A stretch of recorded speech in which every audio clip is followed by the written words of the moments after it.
पुराने वक्तों की बात है। समंदर के किनारे किसी बस्ती में एक मछुआरा रहता था जिसका नाम हसन था। हसन बेहद नेक और सुलझा हुआ इंसान था, लेकिन वह इतना ज्यादा अमीर नहीं था और समंदर के किनारे एक झोंपड़ी में रहता था। हसन सुबह सवेरे अपनी पुरानी कश्ती लेकर समंदर में निकल जाता। कश्ती पर कई जगह लकड़ी के पैबंद लगे हुए थे। जब हवा तेज होती तो कश्ती चीखने लगती, जैसे वह खुद भी हसन की गरीबी की कहानी सुना रही हो। लेकिन हसन हिम्मत नहीं हारता था। उसके हाथ मजबूती से जाल थाम लेते और वह दुआ करता, ऐ अल्लाह, आज की मेहनत में बरकत डाल देना। समंदर की बेरहम लहरें उसकी दुआ का जवाब कभी छोटी छोटी मछलियों की सूरत देती और कभी खाली जाल के रूप में। मगर हसन कभी मायूस नहीं होता। वह मानता था कि रोजी अल्लाह के हाथ में है, बंदे के हाथ में सिर्फ मेहनत है। लेकिन हसन की झोंपड़ी के अंदर कहानी जरा अलग थी। उसकी बीवी ऐमन हुस्न और जमाल की मिसाल थी। बड़ी बड़ी आंखें, दूध सी रंगत और नरम लहजे वाली जबान।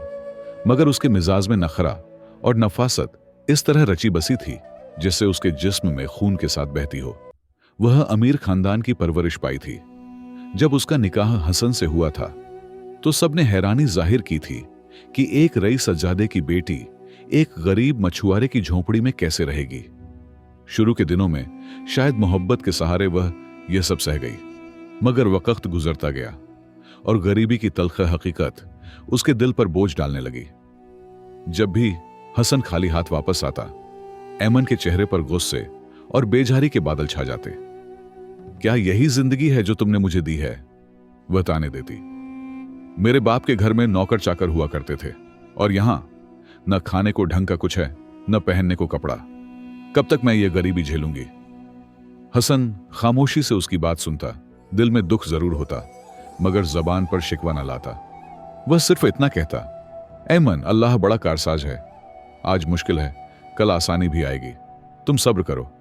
मगर सब्र का लफ्ज ऐमन को कांटे की तरह छुपता। वह कहती, सब्र सब्र की रट लगा रखी है तुमने, सब्र से पेट नहीं भरता। यूं अक्सर झोंपड़ी में खामोशी छा जाती।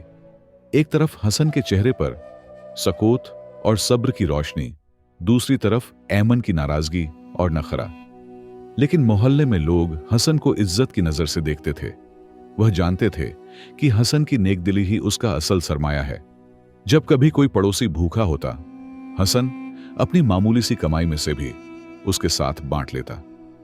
एक दिन उसने अपने हिस्से की मछली एक यतीम बच्चे को दे दी। ऐमन ने यह देखा तो आग बबूला हो गई। हम खुद भूखे बैठे हैं और तुम दूसरों को खिला रहे हो। हसन ने मुस्कुराकर कहा, ऐमन, अल्लाह की राह में दिया हुआ कभी जया नहीं जाता। कल को यही हमारे लिए आसानी का जरिया बनेगा। ऐमन ने गुस्से में रुख फेर लिया, मगर दिल के किसी कोने में वह भी जानती थी कि हसन झूठ नहीं कहता। समंदर के किनारे जिंदगी यूं ही गुजरती जा रही थी। झोंपड़ी की छत से बारिश का पानी टपकता, जमीन पर गीली मिट्टी की महक फैल जाती और ऐमन अपने नरम हाथों से उसे सुखाने की कोशिश करती, मगर नाकाम हो जाती। वह सोचती, काश मैं अपने बाप के घर ही रहती। वहां हर सहूलियत मौजूद थी। यहां सिर्फ मेहनत, गरीबी और मायूसी है। दूसरी तरफ हसन सोचता, काश मैं ऐमन को वह सब दे सकता जिसकी वह ख्वाहिश रखती है। मगर मेरे पास है ही क्या? सिर्फ एक कश्ती, एक जाल और समंदर का सहारा। लेकिन वह यह भी जानता था कि नसीब के लिखे को कोई नहीं बदल सकता। उसका यकीन था कि अल्लाह किसी दिन उसके सब्र का फल जरूर देगा। हसन के हालात दिन ब दिन खराब होते जा रहे थे। मेहनत वह दिल से करता, मगर मेहनत के बावजूद रोजी उसके हाथ से फिसल जाती। एक दिन वह सुबह सवेरे अपनी पुरानी कश्ती में जाल डालने निकला। समंदर की लहरें सुकून में थीं। सूरज की किरणें पानी पर चमक रही थीं। हसन के दिल में उम्मीद जागी कि आज जरूर कुछ ना कुछ हाथ लगेगा। वह जाल फेंकता, खींचता, मगर हर बार खाली निकलता। कभी छोटी मोटी मछली नजर आती तो पानी से निकलने से पहले ही फिसल जाती। वक्त गुजरता गया, सूरज ढलने लगा, मगर हसन के जाल में कुछ न आया। दिन भर की मेहनत के बाद उसके हाथ खाली थे और दिल बोझिल। घर की तरफ बढ़ते वक्त उसके कदम भारी थे। वह सोच रहा था कि ऐमन क्या कहेगी। वह पहले ही हर रोज गरीबी के ताने देती थी, आज तो तूफान ही खड़ा हो जाएगा। जैसे ही वह घर पहुंचा, ऐमन ने उसे खाली हाथ देखा और गुस्से से कहा, क्या यही जिंदगी है तुम्हारी? सारा दिन समंदर में घूमकर भी एक मछली नहीं पकड़ सकते। मैं भूखी नहीं मर सकती।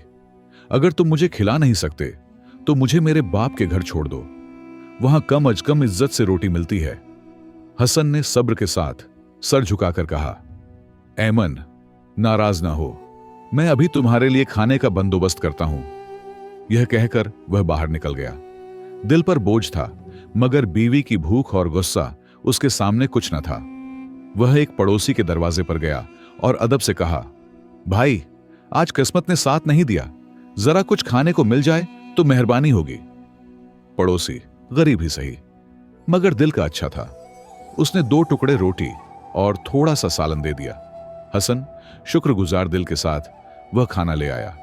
जैसे ही ऐमन ने खाना देखा, उसका गुस्सा और बढ़ गया। बहुत खूब, अब लोग मेरा मजाक उड़ाएंगे कि ऐमन का शौहर तो भिखारी है, दूसरे दरवाजों पर जाकर मांगता है। यह जिल्लत मुझे बर्दाश्त नहीं। हसन खामोशी से खाना सामने रखकर बोला, ऐमन, खा लो, भूखी मत रहो। ऐमन ताने देती रही, मगर रोटी खाने बैठ गई। हसन एक तरफ बैठा उसे देखता रहा। दिल में भूख थी, मगर हाथ बढ़ाया नहीं। वह सोचता रहा, अगर वह खा लेगी तो मुझे सुकून होगा। मेरा पेट तो सब्र से भी भर सकता है, लेकिन उसका पेट कैसे भरूं? रात गुजर गई। बीवी ने पेट भरकर खा लिया, मगर हसन भूखा ही सो गया। उसकी आंखें बंद थीं, लेकिन दिल में दुआएं थीं कि ऐ अल्लाह, एक दिन यह मुश्किल खत्म कर देना। अगले दिन सुबह का वक्त था। फिजा में ठंडी हवा चल रही थी और परिंदे चहचहा रहे थे।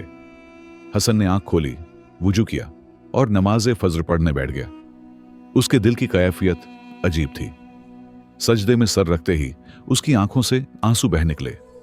वह दुआ करने लगा, या अल्लाह, तू बड़ा कारसाज है, मेरा सहारा बन जा, मेरी मेहनत को रंग ला दे। मेरी बीवी भूखी है, मैं उसके सामने शर्मिंदा हो जाता हूं। या रब, आज मेरी मदद फरमा। लेकिन अल्लाह शायद अपने इस बंदे को और आजमाना चाहता था। नमाज के बाद वह कुछ देर चुप बैठा रहा, फिर जाल उठाया और कश्ती की तरफ बढ़ गया। दिल में अज़्म था कि आज कुछ ना कुछ जरूर हासिल करेगा। समंदर पर पहुंचकर उसने कश्ती को धक्का देकर पानी में उतारा। हवा हल्की थी और पानी सुकून में नजर आ रहा था। वह कश्ती पर बैठकर गहरे सांस लेता और खुद को समझाता, आज मेहनत रंग लाएगी, चाहे कुछ भी हो, आज खाली हाथ घर नहीं जाऊंगा। वह जाल बार बार फेंकता, कभी इधर कभी उधर, मगर हर बार जाल खाली वापस आता। वक्त गुजरता गया, सूरज आसमान पर बुलंद हो गया, मगर हसन के हाथ कुछ ना आया। पसीने के कतरे उसके माथे से बहकर आंखों में चुभने लगे, मगर उसने हिम्मत नहीं हारी। बीवी के अल्फाज बार बार उसके कानों में गूंजने लगे, अगर तुम मुझे खिला नहीं सकते तो मुझे मेरे बाप के घर छोड़ दो। ये जुमले उसके दिल को चीरने लगे। उसने खुद से कहा, नहीं, आज चाहे समंदर मुझे निगल ले, मैं मछलियां पकड़कर ही घर जाऊंगा। उसने अपनी कमजोर कश्ती को समंदर के गहरे हिस्से की तरफ मोड़ दिया। वहां पानी का रंग गहरा और लहरें ऊंची थीं। कश्ती हिचकोले खाने लगी, कभी एक तरफ डोलती तो कभी दूसरी तरफ। हसन का दिल जोर जोर से धड़क रहा था। वह डरता भी था, मगर बीवी के ताने याद आते ही उसका खौफ दब जाता। या अल्लाह, मेरा सहारा बन, उसने दिल में कहा और जाल पानी में डाल दिया। लेकिन समंदर जैसे उस दिन भी उसका दुश्मन बन गया था। जाल खाली वापस आया। उसने फिर फेंका, फिर भी कुछ न मिला। एक बड़ी लहर अचानक आई और कश्ती को झंझोड़ कर रख दिया। कश्ती का कंट्रोल उसके हाथ से निकलने लगा। वह बाल बाल बचा। कश्ती पलटने ही वाली थी कि एक और लहर ने उसे धक्का देकर किनारे की तरफ मोड़ दिया। हसन के हाथ कांप रहे थे, दिल टूट चुका था। शाम हो गई थी, सूरज डूबने लगा था। वह खाली हाथ किनारे पर पहुंचा। उसके अंदर बस एक ही एहसास था, नाकामी। जब वह घर आया तो ऐमन ने उसे देखते ही तंजिया हंसी और कहा, वाह भाई, फिर खाली हाथ? क्या मैं भूखी मरने के लिए तुम्हारे साथ आई हूं?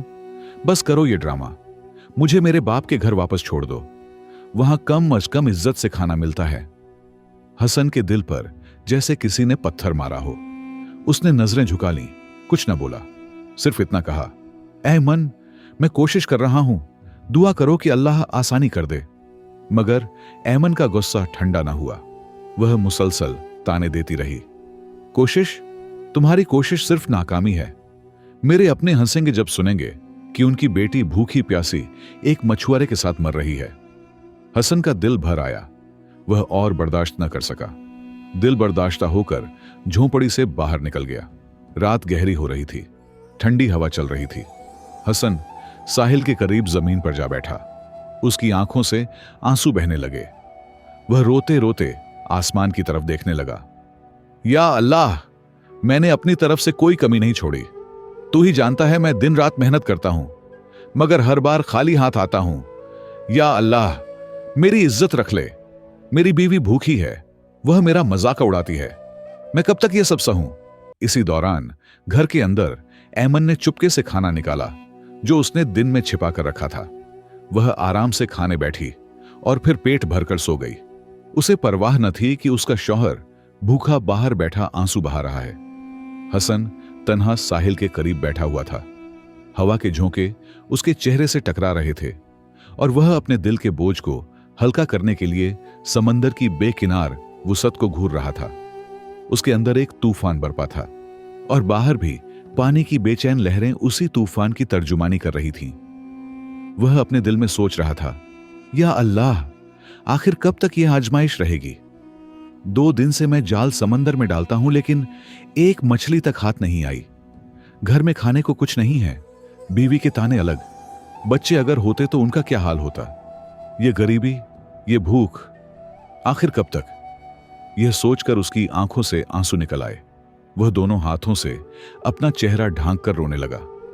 उसकी सिसकियां समंदर की आवाज में दब गईं, लेकिन आसमान का रब तो दिलों के हाल जानता है। कुछ ही देर गुजरी थी कि एक धीमी छाप ने उसके कानों को चौंका दिया। उसने आंसू पोंछे और सर उठाकर देखा तो सामने एक नूरानी चेहरे वाले बुजुर्ग खड़े थे। सफेद दाढ़ी, सादा मगर साफ सुथरी चादर और हाथ में एक पुराना सा थैला। उनकी आंखों में अजीब सी शफकत और सुकून था। वह करीब आकर नरमी से बोले, बेटा, तुम रात गए यहां क्यों बैठे हो? लोग अपने घरों में सो रहे हैं और तुम इस तन्हा साहिल पर क्यों गमगीन बैठे हो? ये अल्फाज सुनकर हसन के जब्त के बंधन टूट गए। वह आहिस्ता आवाज में, जैसे दिल का बोझ हल्का कर रहा हो, बोला, बाबा जी, मैं क्या कहूं? मेरी किस्मत ही मुझ पर भारी है। 2 दिन से जाल डालता हूं, मगर एक मछली भी हाथ नहीं आई। घर में खाने को कुछ नहीं है। बीवी भूख से तंग आकर ताने देती है। बस दिल बर्दाश्ता होकर यहां आ बैठा हूं। न पेट में नवाला है, न दिल में सुकून। बुजुर्ग कुछ लम्हे खामोशी से उसकी बात सुनते रहे। फिर उन्होंने आहिस्तगी से अपना थैला खोला, उसमें से एक रोटी निकाली और हसन के हाथ में थमा दी। उनकी आवाज में अजीब सी मिठास थी जब बोले, बेटा, कभी कभी अल्लाह अपने बंदों को आजमाता है। भूख, गरीबी, मुसीबत, ये सब इम्तिहान हैं, मगर याद रखो, सब्र करने वालों के लिए अल्लाह के खजाने बहुत वसीअ हैं। तुम हिम्मत न हारो, ये दिन भी गुजर जाएंगे। हसन ने हैरानी और शुक्रगुजारी के मिले जुले जज्बात के साथ रोटी ली। उसकी आंखों में आंसू थे, लेकिन दिल में एक ठंडक उतर गई। वह धीमी आवाज में बोला, बाबा जी, आपने मेरी जान बचा ली। अल्लाह आपको जज़ा दे। बुजुर्ग मुस्कुराकर बोले, जज़्ज़ा तो अल्लाह के पास है बेटा, बस याद रखो, सब्र के बाद राहत है। यह कहकर वह आहिस्ता आहिस्ता साहिल के दूसरे किनारे की तरफ चल दिए, जैसे रात की खामोशी में गुम हो गए हों। हसन ने देर तक उनके जाते हुए कदमों को देखा। फिर उसने आहिस्ता से वह रोटी तोड़ी, आधी खुद खाई ताकि भूख की आग कुछ बुझ सके, और आधी अपनी बीवी ऐमन के लिए रख ली। दिल ही दिल में उसने सोचा, शायद वाकई यह आजमाइश है, शायद कल कुछ बेहतर हो जाए। इसी सोच के साथ वह घर लौटा। झोंपड़ी में अंधेरा फैला हुआ था। ऐमन सो चुकी थी। हसन ने चुपके से वह आधी रोटी रख दी, अपने बिस्तर पर लेट गया और आंखें बंद कर लीं। उस रात पहली बार उसके दिल को थोड़ा सुकून मिला। सुबह का वक्त था। परिंदों की चहचहाहट झोंपड़ी के करीब मौजूद दरख्तों से सुनाई दे रही थी। हवा में अजीब सा सुकून था, जैसे कायनात ने आज कुछ खास खबर सुनानी हो। हसन आहिस्तगी से बिस्तर से उठा। उसकी बीवी ऐमन अभी भी सो रही थी। वह कुछ लम्हे उसके चेहरे को देखता रहा। उसके चेहरे पर नींद की खामोशी थी, मगर पिछले दिनों के दुख और भूख के असरात अब भी झलक रहे थे।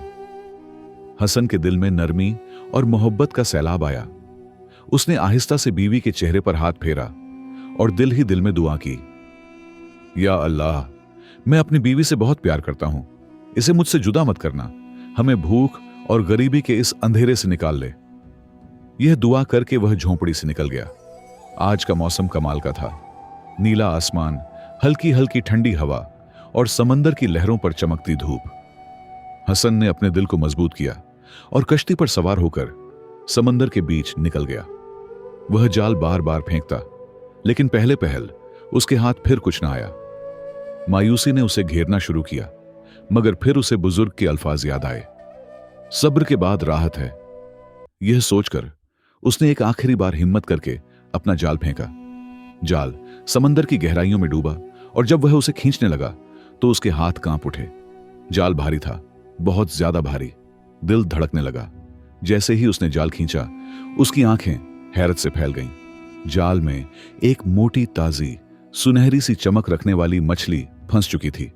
हसन ने हैरत और खुशी से कहा, या अल्लाह, तेरा शुक्र है, आज मेरी सुन ली। वह मछली को उठाकर नाव में रखता है और तेजी से किनारे की तरफ बढ़ने लगता है। उसके दिल में खुशी और आंखों में आंसू थे, जैसे अल्लाह ने उसके दुखों का जवाब दे दिया हो। जब वह झोंपड़ी पहुंचा तो ऐमन पहले ही बेचैनी से उसका इंतजार कर रही थी। जैसे ही उसने वह मछली देखी, वह हैरत से पलकें झपकने लगी। अल्लाहू अकबर, हसन, यह तो बहुत बड़ी है, ऐसी मछली मैंने कभी नहीं देखी। हसन ने खुशी से कहा, हां ऐमन, आज अल्लाह ने हम पर करम किया है। उसने मछली को जमीन पर रखा और छुरी से उसका पेट छांक करने लगा। जैसे ही उसने छुरी चलाई, अचानक पूरा कमरा रोशनी से जगमगा उठा। वह दोनों हैरत से एक दूसरे को देखने लगे। मछली के पेट से कीमती नगीने और जवाहरात गिरने लगे, जो चमककर चारों तरफ उजाला फैला रहे थे। ऐमन ने अपनी आंखों पर हाथ रखकर कहा, ये सब ख्वाब तो नहीं? हसन हंसते हुए बोला, नहीं ऐमन, यह अल्लाह का इनाम है। देखो, उसने हमारी दुआओं को सुन लिया। ऐमन के आंसू निकल आए। वह हसन के पास आई और आहिस्ता से बोली, मैंने तुम्हें बहुत दुख दिए, बहुत ताने दिए, मुझे माफ कर दो। तुम मेरे लिए इतनी मेहनत करते रहे और मैंने तुम्हारा दिल तोड़ा। हसन ने नरमी से उसके हाथ पकड़े और कहा, ऐमन, तुम मेरा सहारा हो, मैं तुम्हें कैसे छोड़ सकता हूं। यह सब अल्लाह की आजमाइश थी और देखो, अब उसने हमें नवाज दिया है। ऐमन ने मुस्कुराकर एक और खुशखबरी दी, हसन, मैं मां बनने वाली हूं। यह सुनकर हसन की खुशी की कोई इंतहा ना रही। एक ही दिन में 2 बड़ी खुशियां उसके दामन में आ गईं। उसने अल्लाह का शुक्र अदा किया, माथा जमीन पर टिकाकर सजदा किया। कुछ दिन बाद हसन ने वह कीमती नगीने बाजार में बेचे। हर शख्स हैरान था कि वह इतना अमीर कैसे हो गया, मगर हसन जानता था कि यह सब अल्लाह की रहमत और सब्र का सिला है। उसने अपनी झोंपड़ी को छोड़कर एक बड़ा और खूबसूरत घर खरीदा। अब ऐमन को भूख के दिन याद आते तो वह अल्लाह का शुक्र अदा करती। कुछ महीने बाद उनके यहां एक बेटा पैदा हुआ। हसन अपने बेटे को गोद में उठाकर कहता, यह सब सब्र और दुआ का नतीजा है। यूं वह अपनी बीवी और बेटे के साथ हंसी खुशी, इज्जत और सुकून की जिंदगी गुजारने लगा।